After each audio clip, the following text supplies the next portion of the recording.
Bonji Vacorja. Hi, everybody. Emer Burke here, and welcome to Tea with the Druid. And this is Tea with the Druid 414, brought to you by the Order of Bards, Ovates, and Druids. So let me see where you're all from.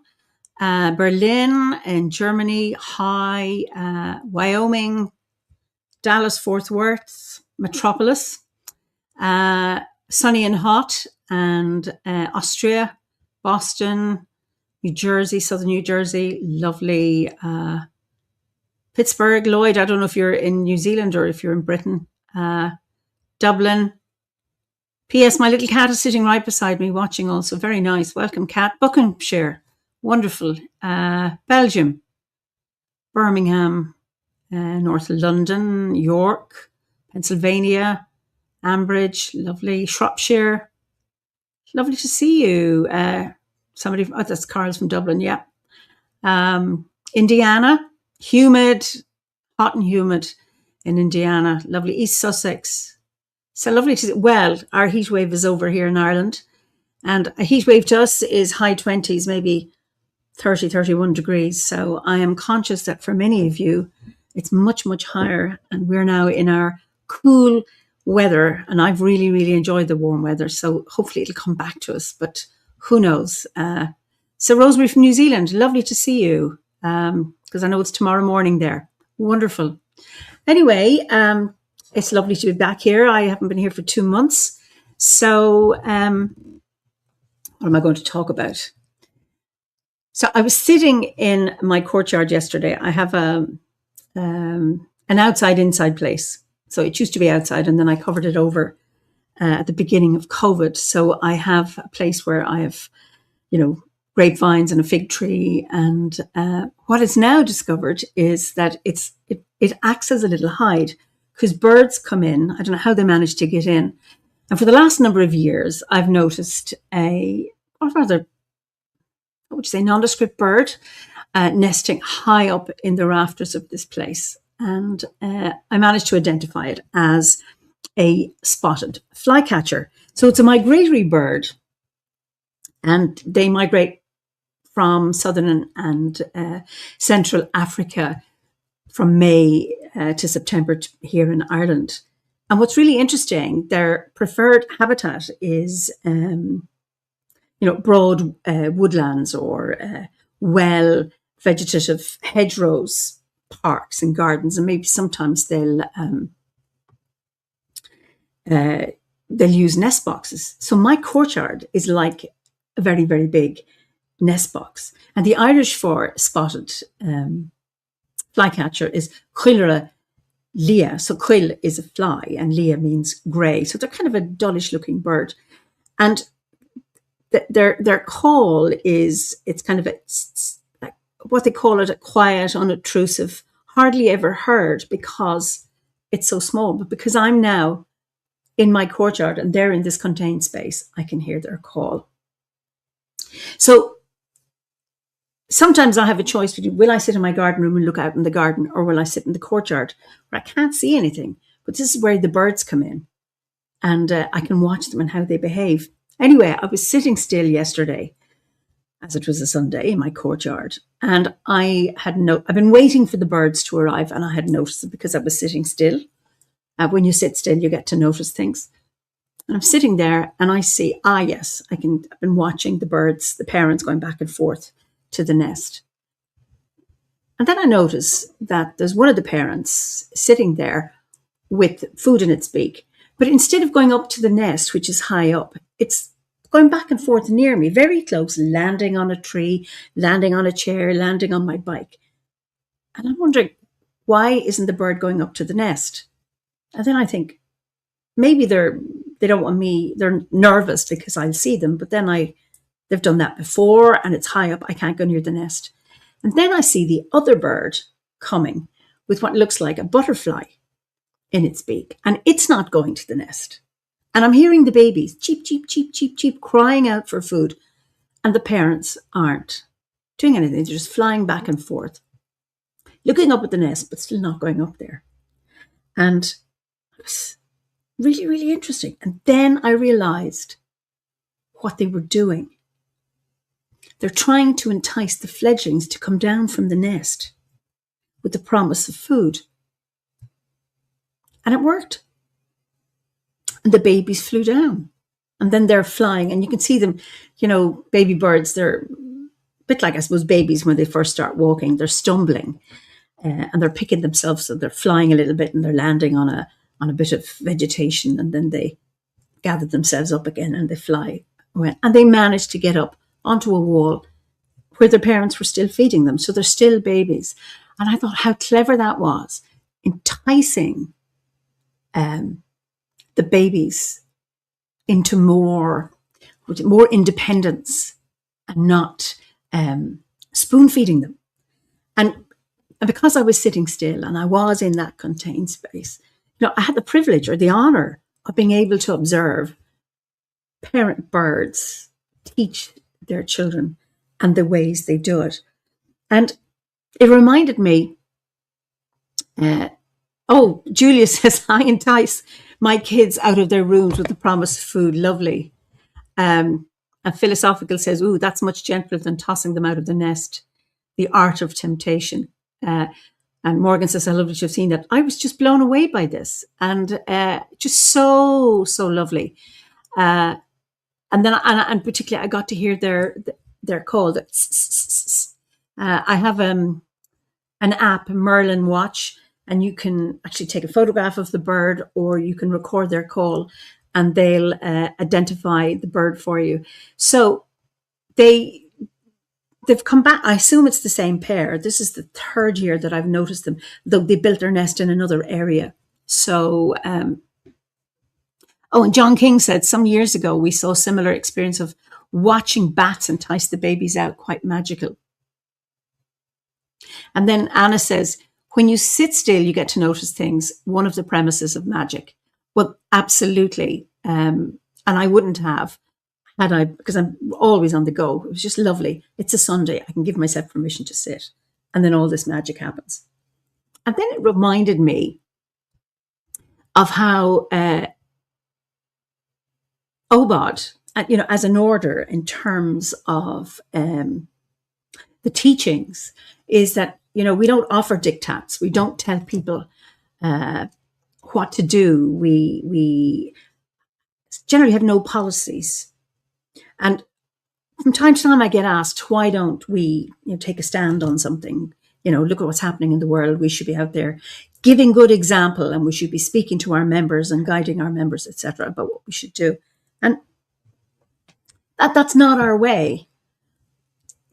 I think the premise is that the teachings we have give you the guidance from which to make up your own mind. So the teachings provide a framework. They give those who are studying the Gwers food for thought. And it allows members to think for themselves, and that each of us needs to reach out for the food or whatever it is, rather than being spoon-fed. And that is what we do as an order, is that allowing people to make up their own mind. And I've often said, that we don't have beliefs, we don't have dogma, but we do have shared values. And because we're a very diverse group of members, we can't be telling people what to do because people have different views. But we, share our care for the environment, for climate. Service is very important. We take responsibility for our actions. We engage with magic. We engage with the other world. And I often say, if you're looking for certainty, or if you're looking for to be told what to do, you're on the wrong bus.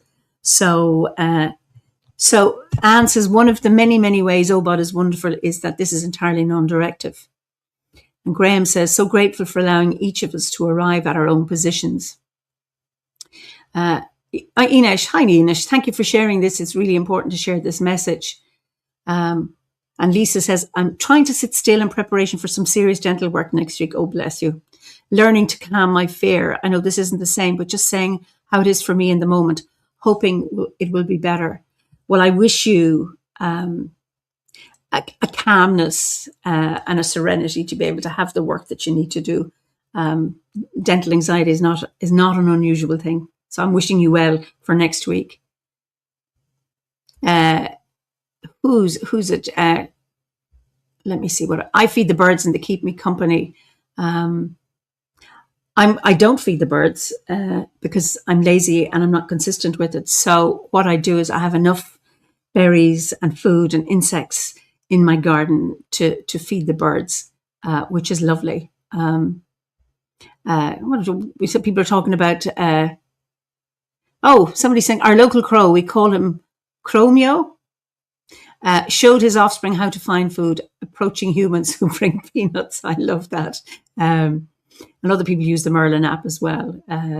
Right now, most of California is obsessed with two bald eaglets in Big Bear, California. Wonderful, absolutely. So anyway, it's I'm sitting with like minds here. It's just lovely to be here. Somebody says we have wrens nesting on our deck in my garden shoes. Oh, lovely. This is their second brood. It has been delightful to have them so close. Although I have to say, I miss my garden shoes on rainy days. Sorry about that. Well, it's about sharing, isn't it? And Carl says, just about the framework is there, the Guerci, and let those think independently. It's a beautiful way, which opens the door for greater understanding. And of course, I think that's really, really important. I'm very thankful there's no purity test for Obot. No, indeed not. If you're looking for purity, you're in the wrong place. So loads of, you're thinking of, if you take a sample of water from a river, it's not going to be clear water. It's going to have loads of bugs. And a measure of the health of a river is a lot of diversity. All sorts of critters in the river will be an indicator of how healthy it is. So the more we have, the better. Angela's Spirit of the Age says, Obot has encouraged me to be myself and embrace my love of nature. Many are spoon-fed and writhing. I am here for the knowledge and the freedom. This is Sylvia. Absolutely. Wonderful. Yes, so important not to be told what to do or to think. I mean, I was brought up being told what to believe and think. So it's just lovely to have that freedom to think for myself. Nimi says, I was watching a young magpie the other day, playing with some dry leaves and drinking from a puddle, having fun, while his parent was busy eating all the cat food I put out for them. And Karasu said, I have a gift for knowing exactly how animals are feeling and what they need. Beautiful. Wonderful. I was sitting again today in my courtyard and I could hear this rustling, and who turns up? Only a coal tit. And I watched this coal tit cleaning, getting insects. So they gather, they gather insects from the branches and the leaves. And this was going into a flower pot, up into a grapevine, over to others.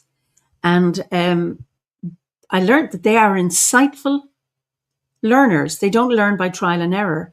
So they will hold food like a hazelnut in their foot and peck at it with their beak.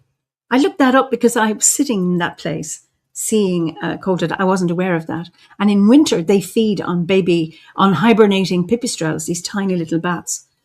I was just fascinating. So Saoirse says, I read Anam Cara a number of years ago, and the author talked about how the spiritual clothing of one person won't fit another person. I love the concept that there's not one singular right way. Thank you for your lessons. Currently, I have a cardinal and his wife and a pair of house finches who like to say hello. Brilliant, brilliant. Lovely. I gift my garden birds water, but no food. It's a joy to watch them thrive. Beautiful. So time for more stillness. And why am I wearing two watches? My quick, smart answer is I need the time. If I ever meet you, Paula, I will tell you the story about why I wear two watches, but they come with the story. So thank you for noticing. So let us just, as allowing us to go within, just being aware of yourself, sitting in front of your computer or your tablet or your phone, but becoming aware of the earth beneath your feet, the ceiling above you, and the walls around you, and just As you sit there, become aware of your breath. Breathing in and breathing out. With every in-breath, there are possibilities, and with every out-breath, there's a letting go. And as you continue being aware of your breath, just finding that still center within your being. Breathing in and breathing out.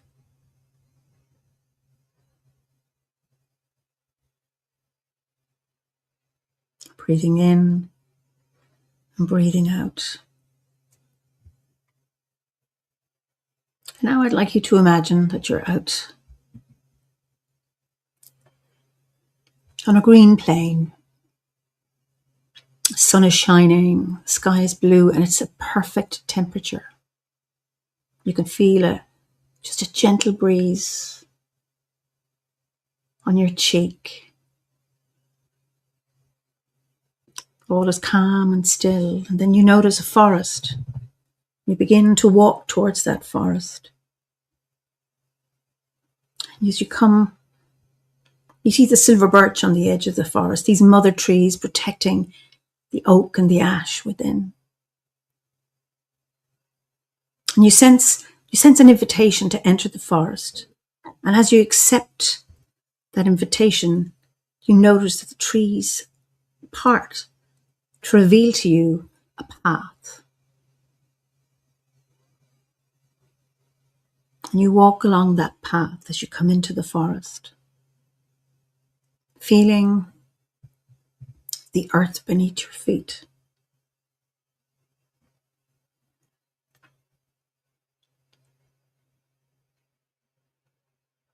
Sensing the trees around you, the smells. Look, and you get the colors and the textures, all the greens and browns. The blue of the sky above you, and the sounds that you hear, the buzzing of insects, the rustling of animals in the undergrowth, the birds calling out to each other. And as you walk, with every step, you draw up the energy of the earth coming up through the soles of your feet, up through your legs and into your torso, swirling around in the center of your being. And you look skywards and you draw down the energy of the sky, down through your crown, into your head, down into the center of your being. And with every footstep, you're aware of the energy of the sky meeting the energy of the earth, spiraling and swirling all within you, filling every cell of your body. As you walk along that path, feeling at one with the earth and at one with the sky.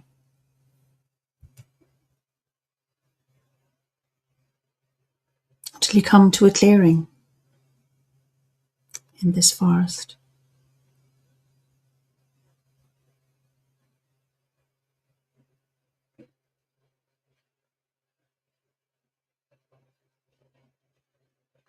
And there is a tree in the middle of that clearing.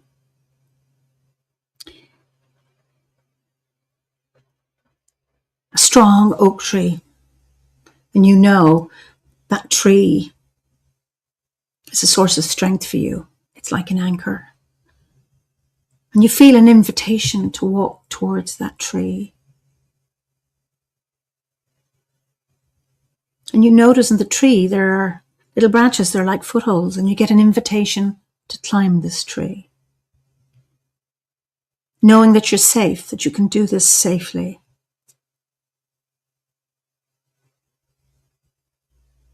And you climb that tree, you find a branch to sit on. And you feel the embrace of the tree, and it's supporting you, keeping you safe. You can imagine that you're sitting in a little nest in this tree on that branch, being held by the wisdom of the oak, the strength of the oak.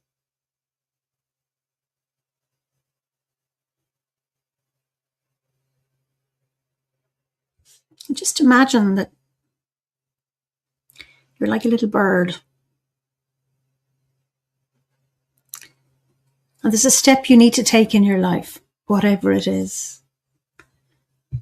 A step into the unknown, a step into change, to change a habit, to end a habit, or to start a new one. But sometimes the unknown or new things bring with them anxieties. How are you going to manage this? Will you succeed? Often the old habit is far more secure, even though it may not be the best thing for you. Or it's a new job, a new something that requires you to take a step, to take a risk. And you're like those little birds. You're hungry. And yet a little bit fearful, because where you are is comfortable, contained, and held. But you need to fly. You need to take that step. And you hear the birds calling to you. Lots of parent birds with food in their beaks. These foods represent support that you have, offering you courage, strength, adventure, calling to you. And you stand up on that branch. Miraculously, you're very balanced. And next, you need to take that leap of faith. You need to fly. But remember, you're standing on an oak branch. A branch, that tree of strength and wisdom, and courage. And the oak tree contains that splunk, that spark of energy that was once within the acorn, that splunk, that spark of potential. And that spark is still within that tree. And you absorb it. And you take a leap of faith. You begin to fly, leaving the safety of that branch. And you notice with your outstretched arms that you are flying. You've taken that first step. And you land gently on the ground, feeling emboldened, proud of yourself, strong, and you look back at that tree. You give it thanks. That anchor, that will always be an anchor for you. Whenever you have to take a step, you know where to return. And you hear the chirping of those birds applauding you for having taken that leap, that risk. You are now in a different place.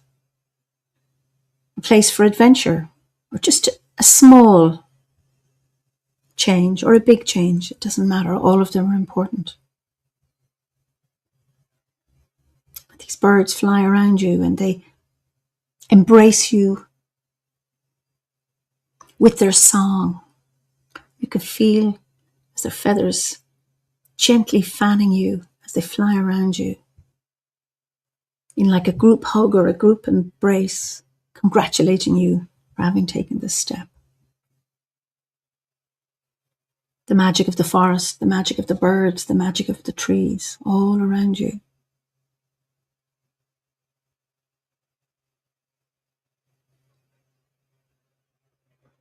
Just spend a few moments enjoying that space, that change, that magic.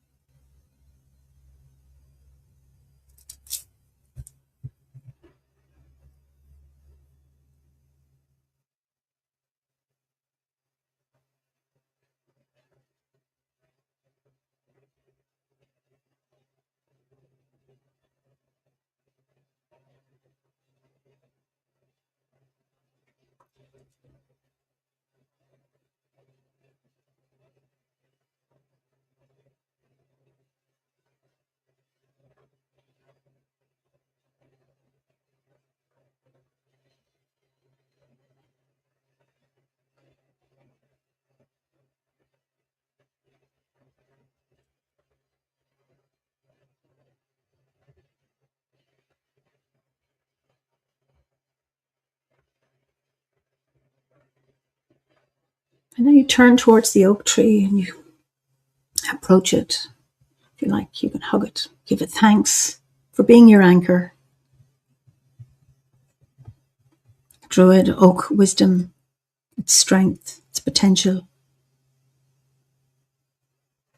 It's time to leave this clearing in the forest, and you give thanks to the tree and you say goodbye and you give thanks to those birds. And you notice as you begin to walk along the path, they're flying ahead of you, like they're guiding you out of the forest into this new way of being.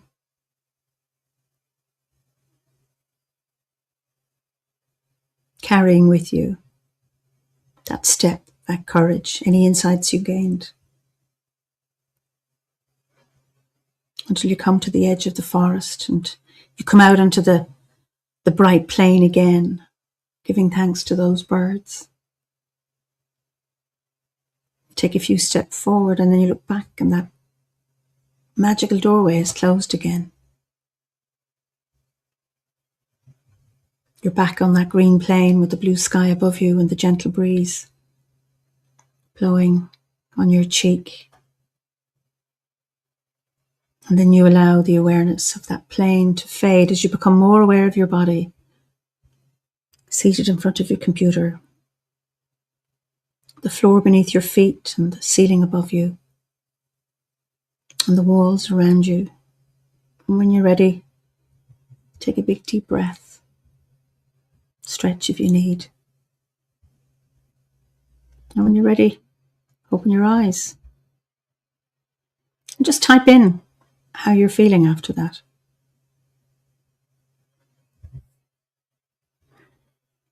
Rogerio says, if I take that first step in faith, the second step always reveals itself.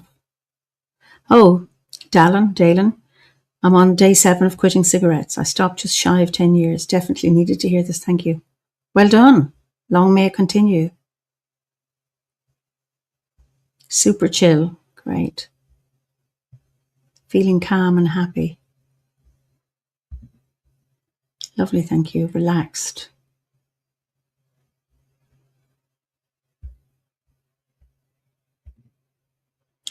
Reflective, cautious, and excited. I just saw and felt myself as a bird. Beautiful. Peaceful and energized. Peaceful at peace. Happy. Lovely. Peaceful and rejuvenated. Lovely. Feeling calm. About to embark on a journey.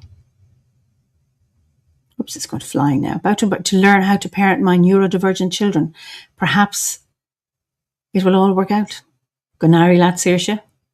My anchor tree in the other world is an oak tree. You unwittingly did a meditation about it. Sorry. Thank you, Liz. Brilliant. Wonderful and relaxed, and I wanted to stay there.